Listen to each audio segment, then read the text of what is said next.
अस्सलाम वालेकुम। आज सोशल स्टडी पे वीडियो बना रहे हैं। बहुत सारे लोग कह रहे थे कि सर सोशल स्टडी पे बनाएं, तो ये बहुत इम्पोर्टेंट क्वेश्चंस मोस्टली रिपीटेड हैं जो मुख्तलिफ बोर्ड एग्ज़ाम्स में आए हुए हैं। तो हम स्टार्ट करते हैं। इस वीडियो की सीरीज़ जो है सोशल स्टडी की जितने भी वीडियोस हैं, ये सीरीज़ है। 3-4 लेक्चर्स होंगे। तो आज पहला है मेकिंग ऑफ पाकिस्तान के पाकिस्तान की हिस्ट्री में जो भी वाक़े हुए हैं, जो भी इंसिडेंट्स हुए हैं, वो पढ़ेंगे। चलें स्टार्ट करते हैं। क्वेश्चन नंबर 1 है who presented the Pakistan resolution. Pakistan resolution present किसने किया था? ठीक है, तो वो डॉक्टर AK फजल हक हैं। ठीक है जी। When did Sindh Muslim League pass a resolution in favour of partition? ये 1938 है, 1938 में हुआ है। अच्छा, क्वेश्चन नंबर 1 जो है वो 2013 और 2017 में ये आया हुआ है बोर्ड के एग्ज़ाम्स में। थर्ड क्वेश्चन है mission of British government came to India in 1942 under the leadership of. अच्छा, ये जो मिशन है इसको कहते हैं क्रिप्स मिशन। ठीक है, ये 1942 में आया था क्रिप्स मिशन। इसके जो लीडर थे वो सर स्टेफोर्ड क्रिप्स थे। क्वेश्चन नंबर 4 है व्हेन डिड कायदे आज़म प्रेजेंटेड हिज फेमस 14 पॉइंट्स। देखिए, ये 14 पॉइंट्स जो है 1929 में आए थे। ये एक्चुअली क्वेश्चन आता है दूसरा भी इस तरीके से कि किसके रिएक्शन में आए थे, तो वो नेहरू रिपोर्ट की रिएक्शन में आए थे, क्योंकि 1928 में नेहरू की रिपोर्ट आई थी, तो उसके रिप्लाई में कायदे आज़म ने ये 14 पॉइंट्स दिए थे। ये बोर्ड एग्ज़ाम्स में आ चुके हैं पहले भी 2013 और 2018 में। Question number 5 है who preside over the session of provincial as well as central legislatures elected on the tickets of Muslim League at Delhi अप्रैल 1946। तो 1946 में जो इलेक्शंस हुए थे उसमें जो प्रेसिडेंट थे, जो जिन्होंने सेशन जो किया था वो कायदे आज़म थे। When was the Lucknow Pact made between Muslim League and Congress? तो ये एक पैक्ट बना था जिसको लखनऊ पैक्ट कहते हैं, क्योंकि लखनऊ में बना था ये 1916 में बना मतलब हुआ था लखनऊ पैक्ट। ये बोर्ड एग्जाम में आ चुका है 2015 में। क्वेश्चन नंबर 7 है how many ministers from Muslim league were included in the interim government 1946। तो 1946 में जो इलेक्शन हुआ था उसमें मिनिस्टर्स कितने इंक्लूड हुए थे मुस्लिम लीग से? वो 5 मिनिस्टर्स थे। When was the Indian independent act approved? ठीक है, इंडियन इंडिपेंडेंट एक्ट जो है 18 जुलाई 1947 को। ये क्वेश्चन भी आया है 2014 में और 18 में बोर्ड एग्जाम से। क्वेश्चन नंबर 9 है in which annual session of all Indian Muslim League was the Pakistan resolution passed? तो ये तो आसान है, सबको पता है कि 1940 में ये रेजोल्यूशन पास हुआ था, द पाकिस्तान रेजोल्यूशन। ये बोर्ड में आया है 2015 में। क्वेश्चन नंबर 10 है year of Delhi Muslim proposals. ये दिल्ली मुस्लिम प्रोपोजल्स 1927 में आए थे। क्वेश्चन नंबर 11 है वर्ल्ड वार ब्रोक आउट। मतलब वर्ल्ड वार ब्रेक आउट का मतलब है कब स्टार्ट हुई थी वर्ल्ड वार 2? वो 1939 को हुई थी। क्वेश्चन नंबर 12 है when was the battle of Plassey fought? तो बैटल ऑफ पलासी जो है 1757 में ये हुई थी। ये भी बोर्ड एग्जाम्स में आए हैं 2013 और 2014 में। क्वेश्चन नंबर 13 है व्हेन डिड कायदे आज़म ज्वाइन मुस्लिम लीग? तो मुस्लिम लीग कायदे आज़म ने कब ज्वाइन की थी? तो ये बहुत इम्पोर्टेंट है। ये 1916 में मुस्लिम लीग कायदे आज़म ने ज्वाइन की थी। ये भी आ चुका है बोर्ड एग्जाम से 2015, 17 और 18 में। क्वेश्चन नंबर 14 है how many princely states were there in subcontinent when the partition of India took place? तो पार्टीशन ऑफ इंडिया जब हुआ था 1947 में, तो जो स्टेट्स थी वो 635 थी, 635। क्वेश्चन नंबर 15 है, Sultan Fateh Ali Tipu was the ruler of which state. तो ये भी आ चुका है 2016 में। तो मैसूर, जो मैसूर वार आप कहते हैं, ये मैसूर वार भी क्या अंग्रेज और टीपू सुल्तान के बीच में थर्ड मैसूर वार जो हुई थी, वो इनके बीच में हुई थी, सेकंड और थर्ड। क्वेश्चन नंबर 16 है, शिमला कॉन्फ्रेंस ये हेल्ड हुई थी 1945 को। ये भी बोर्ड एग्जाम्स में 2016 और 17 में आ चुका है। क्वेश्चन नंबर 17 है, sir Sydney pass the revolt act in 1990। ठीक है, इसको रिवॉल्ट एक्ट कहते हैं। ये 1919 में हुआ था। 1919 में खिलाफत मूवमेंट भी हुई थी, तो ये ईयर याद रखना। Cripps mission arrive, Cripps mission का क्वेश्चन पहले भी आ चुका है, वो 1942 में हुआ था, आया था क्रिप्स मिशन। अच्छा, कैबिनेट मिशन है एक वो क्रिप्स मिशन, एक है कैबिनेट मिशन। ये दोनों सी से स्टार्ट होते हैं, तो याद रखना। एक 42 में था, एक 46 में था। ये जना गांधी टॉक्स कब हुए थे? ये 1944 में हुए थे, जना और गांधी के जो है टॉक्स। 21 है, who started the movement of quit India and civil disorder. तो मोस्टली सिविल डिसऑर्डर जो है ये गांधी ने ही किया था start, civil disobedience, sorry. Question number 22 है, how many seats did Muslim league win in the provincial election 1945 और 46। तो प्रोविंशियल इलेक्शन में ये 422 सीट्स जो है मुस्लिम लीग ने ली थी, जीती थी। क्वेश्चन नंबर 25 है, who was the viceroy at the time of partition of subcontinent. तो लॉर्ड माउंटबेटन कहते हैं, वो ही था। Question number 25, which mission suggested to declare the subcontinent to be union. तो सब कॉन्टिनेंट यूनियन कौन सी मिशन ने सजेस्ट किया था? वो था कैबिनेट मिशन, जो 1944 में आया था। 16 अगस्त 1946 was declared by Muslim League as a direct action day। Direct action day famous है क्वेश्चन ये 1946 को मुस्लिम लीग जो है डिक्लेयर किया था। क्वेश्चन नंबर 27 है, who was the chairman of boundary commission at the time of partition. तो red Cliff line भी कहते हैं ना, रेड क्लिफ लाइन, वो ये जो पाकिस्तान और इंडिया के बीच में है, तो सर रेड क्लिफ ने ही चेयरमैन थे उस बाउंड्री के, जिन्होंने बाउंड्री बनाई थी कि ये इंडिया और पाकिस्तान में को डिवाइड किया था। 28 क्वेश्चन है, in which session of Muslim League Pakistan resolution was passed. तो मुस्लिम लीग का कौन सा सेशन था जो 1948 अगस्त 1940 को हुआ था? वो 27th सेशन था। सेशन का मतलब है कि जो मीटिंग करते हैं या कोई सेशन करते हैं, तो ये 27 था मुस्लिम लीग का। 27th session of Muslim League was held in Iqbal Park, Lahore। ठीक है जी। Who deliver the presidential address in Pakistan resolution. Pakistan resolution में प्रेसिडेंशियल एड्रेस किसने दी थी? वो कायदे आजम थे।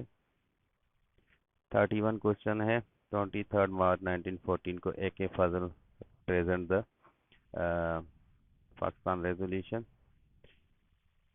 तो ए के फजल हक का जो है टाइटल क्या था?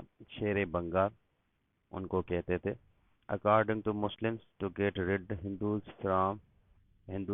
was possible only by partition of subcontinent। ठीक है। क्वेश्चन नंबर 33 है, Hindu press ridiculously begin to write Lahore resolution as Pakistan resolution। Second World War was commenced in 1939 all and ended in। तो ये 1939 को स्टार्ट हुई थी सेकेंड वर्ल्ड वार, और 1945 को ये 6 साल चली थी, एंड हुई थी। जैसे 1914 को स्टार्ट हुई थी वर्ल्ड वार वन, और वर्ल्ड वार वन एंड हुई थी 1930 और 1919 को।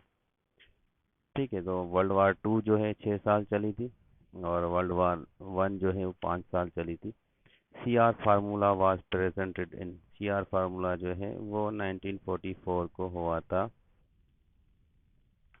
अच्छा, सीआर फार्मूला किसने दिया था, किसकी एडवाइस पे? तो चक्रवर्ती राजगोपाल आचार्य, इन्होंने दिया था गांधी की एडवाइस पे।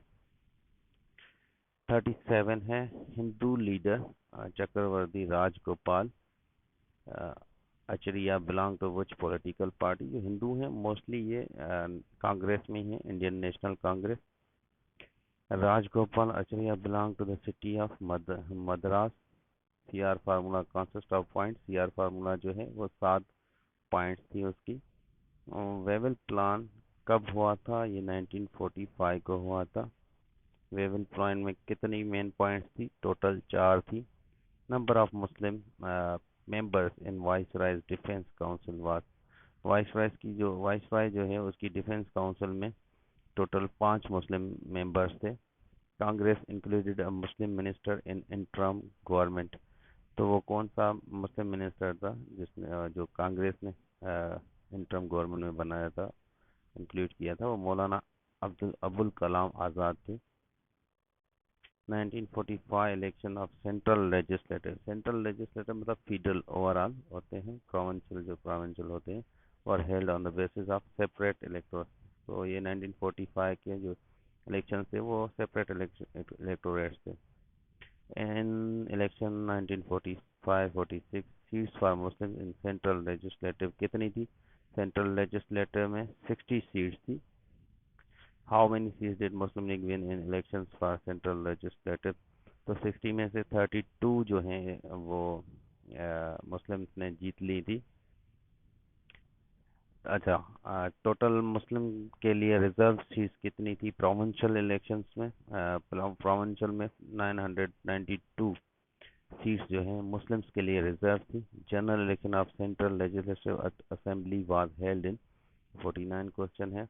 तो general election of central legislative assembly जो है वो 1945 को हुआ था, दिसंबर 1945 को। तो ये 1945-1946 इलेक्शंस कहते हैं इनको। Muslim League legislators convention 1946 was held in, Delhi में हुआ था ये। कैबिनेट मिशन में कितने पॉइंट्स थे मेन? ये थे 6। According to cabinet mission plan Punjab province was included in group B. ठीक है जी। Quaid-e Azam tell come direct action day on the 16 August, ये क्या लिखा है? ठीक है जी, ये 1946 है, ये कुछ मिस्टेक हो गया है प्रिंटिंग। 56 है, Jogendra Nath Mandal belongs to the community of achhut, अछूत जिसको कहते हैं अनटचेबल, उस कम्युनिटी से बिलोंग करते थे। British prime minister announce end of British rule in India, तो ये 1948 को इन्होंने एंड किया था कि हमारा रूल ख़त्म हो गया है इंडिया से। ठीक है जी। Who was the chairman of boundary commission for Punjab and Bengal? तो ये पंजाब और बंगाल में बाउंड्री कमीशन रेड क्लिफ है, तो रेड क्लिफ लाइन भी कहते हैं। According to 3 June plan the future status of Sindh province would be decided by members of assembly. ठीक है, 3 जून प्लान कहता है कि सिंध प्रोविंस जो है फ्यूचर स्टेटस का वो जो असेंबली मेंबर्स होंगे वही डिसाइड करेंगे। 60 क्वेश्चन है, the Portuguese navigator Vasco da Gama arrived at eastern coast of Africa by taking a route of Cape of Good Hope is in 1498। British established first outpost in subcontinent at Surat. British East India Company got formed, uh, permission for trade in subcontinent from Mughal Emperor. तो Mughal empire किस कौन से थे जिनसे permission ली थी ये east India company ने? वो जहांगीर और शाहजहां थे। तो पलासी वार जो है 1757 को हुई थी। 64 है, नवाब सिराजुद्दीन दौला कब वो शहीद हो गए थे। वो प्लासी की वार में, बैटल ऑफ प्लासी में शहीद हो गए थे। Battle of Buzdar was fought in 1764। Question number 66 है, सुल्तान टीपू was murdered शहीद हुए थे, ये 1799 को हुए थे। 67 क्वेश्चन है, the East India Company finally came to an end. तो ईस्ट इंडिया कंपनी कब ख़त्म हुई थी? ये 1858 को। उसके बाद क्या हुआ था? ये ब्रिटिश गवर्नमेंट बन गई थी सब कॉन्टिनेंट में, इंडिया और पाकिस्तान पे। The colonial rule of British government continue till, तो 1947 तक इनका रूल चला था। कायद आज़म वाज बॉर्न ऑन 24 दिसंबर 1876 को कायद आज़म की बर्थ हुई थी। वो ये 25 दिसंबर याद करने क्रिसमस डे होता है। कायद आज़म बॉर्न इन कराची में था, ये आया है बहुत बार। तो Quaid Azam was sent to Sindh Madrasa Islam high school Karachi at the age of 10 years. Qaid Azam passed his matriculation in 1892. From where did Qaid Azam get education of law? तो जो लॉ की डिग्री की थी वो कायद आज़म ने लिंकन इन कॉलेज वहाँ से की थी। Quaid Azam went to England for higher education, तो ये 1892 में ही चले गए थे जब मेट्रिकुलेशन कर ली थी। तो कायद आज़म स्टार्टेड एट मुंबई, जो एज अ लॉयर थे, वो 1896 को स्टार्ट की थी। कायद आज़म डाइड एट 11 सितंबर 1948 को। और कायद आज़म डिराइड at Karachi. When did Qaid Azam demand new constitutional reform along with Hindu leader Gokhale? तो ये 1913 में था। Montagu Chelmsford reforms were present in 1919। Nehru report कब आई थी? ये 1928 को आई थी। The first round table conference, तो जो राउंड टेबल कॉन्फ्रेंस थी वो 3 हुई थी। फर्स्ट वाली थी 1928 को हुई थी, फिर 1931 को हुई थी, फिर 1932 को हुई थी। कांग्रेस मिनिस्ट्रीज, ये 1936 को इलेक्शंस हुए थे, ये 1937 में इन्होंने कांग्रेस मिनिस्ट्रीज बनाई थी, जिसमें तकरीबन पूरे कांग्रेस ने जीत लिए थे। On account of its majority Congress found ministry in provinces, तो ये सेम है, 7 प्रोविंसेस ने बनाई थी 1970 में। The day of deliverance was observed on 22 दिसंबर 1939 को। यहाँ तक था पार्ट इसका। इंशाल्लाह नेक्स्ट पार्ट जो होगा सोशल स्टडी का कुछ ही दिनों के बाद मैं अपलोड कर लूँगा सेकंड टॉपिक पे इंशाल्लाह।